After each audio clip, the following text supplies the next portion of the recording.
የዳዊት ልጅ ዮሴፍ ሆይ ከእርሷ የተጸነሰው ከመንፈስ ቅዱስ ነውና እጮኛህን ማርያምን ለመውሰድ አትፍራ። ልጅም ትወልዳለች፣ እርሱም ሕዝቡን ከኃጢአታቸው ያድናቸዋልና ስሙንም ኢየሱስ ትለዋለህ። በነቢይ ከጌታ ዘንድ እነሆ ድንግል ትጸንሳለች፣ ልጅም ትወልዳለች፣ ስሙንም አማኑኤል ይሉታል የተባለው ይፈጸም ዘንድ ይህ ሁሉ ሆኗል። ትርጓሜውም እግዚአብሔር ከኛ ጋር የሚል ነው። የማቴዎስ ወንጌል ምዕራፍ 1 ከቁጥር 20።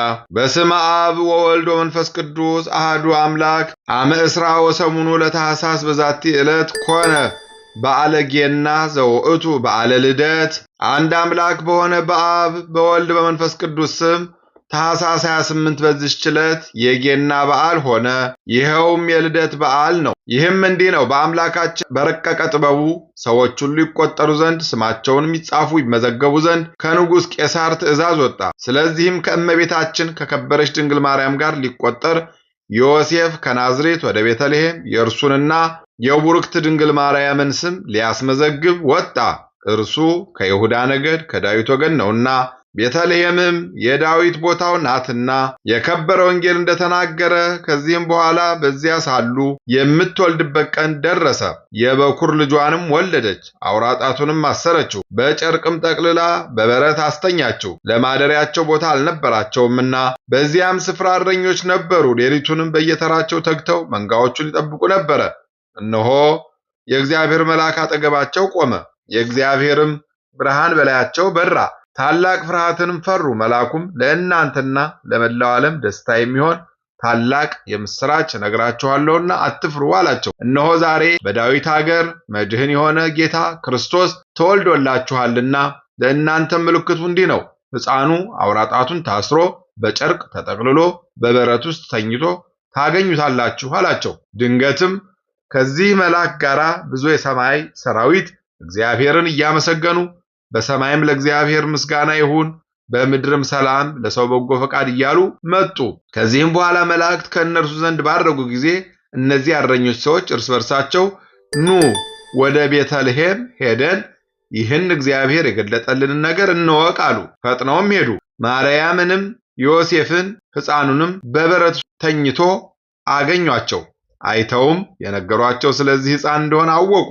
እረኞችም የነገሯቸውን የሰሙ ሁሉ አደነቁ። እረኞቹም ለሕፃኑ ሰግደው እግዚአብሔርን እያመሰገኑ ወደ ቦታቸው ተመለሱ። ከወገናችን ሰው ሆኖ ለጎበኘንና ይቅር ላለን እግዚአብሔር ምስጋና ይሁን ለዘላለሙ አሜን።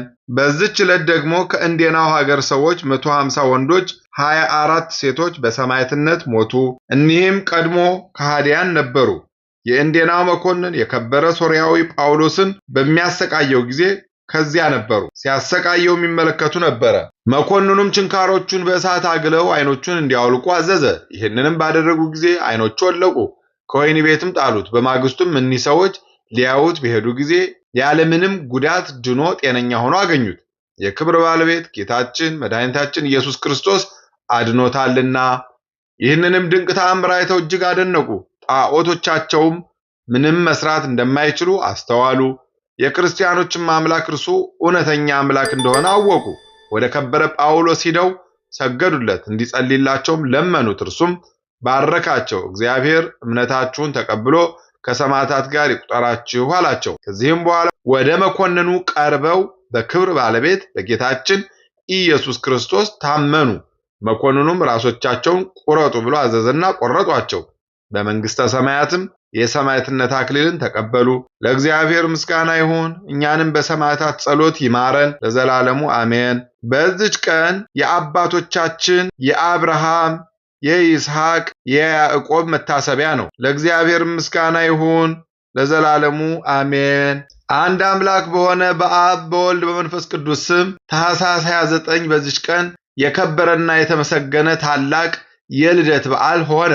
የጌታችንም የመድኃኒታችን ኢየሱስ ክርስቶስ ከእመቤታችን ከከበረች ድንግል ማርያም የተወለደባት ዕለት ከበዓላትም ሁሉ ተለይታ ከፍ ከፍ ያለች ናትና ምስጋና ይሁን ለአብ ለወልድ ለመንፈስ ቅዱስ አንድ አምላክ በሚሆን ዛሬም ዘወትርም ለዘላለሙ አሜን።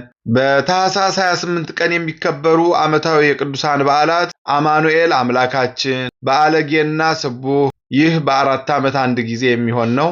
ዕለተ ማርያም ድንግል፣ የ174 ሰማዕታት የቅዱስ ጳውሎስ ማኅበር። ወርሃዊ በዓላት ቅዱሳን አብርሃም፣ ይስሐቅ፣ ያዕቆብ፣ ቅዱስ አንድራኒቆስና ሚስቱ ቅድስት አትናስያ፣ ቅድስት ዓመተ ክርስቶስ፣ ቅዱስ ቴዎድሮስ ሮማዊ፣ ቅዱስ አባዲርና ቅድስት ኢራኢ። የዳዊት ልጅ ዮሴፍ ሆይ ከእርሷ የተጸነሰው ከመንፈስ ቅዱስ ነውና እጮኛህን ማርያምን ለመውሰድ አትፍራ፣ ልጅም ትወልዳለች፣ እርሱም ሕዝቡን ከኃጢአታቸው ያድናቸዋልና ስሙንም ኢየሱስ ትለዋለህ። በነቢይ ከጌታ ዘንድ እነሆ ድንግል ትጸንሳለች፣ ልጅም ትወልዳለች፣ ስሙንም አማኑኤል ይሉታል የተባለው ይፈጸም ዘንድ ይህ ሁሉ ሆኗል። ትርጓሜውም እግዚአብሔር ከእኛ ጋር የሚል ነው። የማቴዎስ ወንጌል ምዕራፍ 1 ከቁጥር 20። የሰማነውን በልቦናችን ያሳድርብን። ከቅዱሳን አባቶቻችን ከቅዱሳት እናቶቻችን በረከት ረድኤት ያሳትፈን። ክፉን ያርቅልን፣ በጎን ያቅርብልን። ጸሎታችንን ልመናችንን ይቀበለን። የቸርነቱን ሥራ ይስራልን። ከጥፋት መንገድ ይሰውረን። ኃይለ አጋንንትን ያርቅልን። የሚፈታተነን ጠላት ዲያብሎስ ከእግራችን በታች ጣልልን።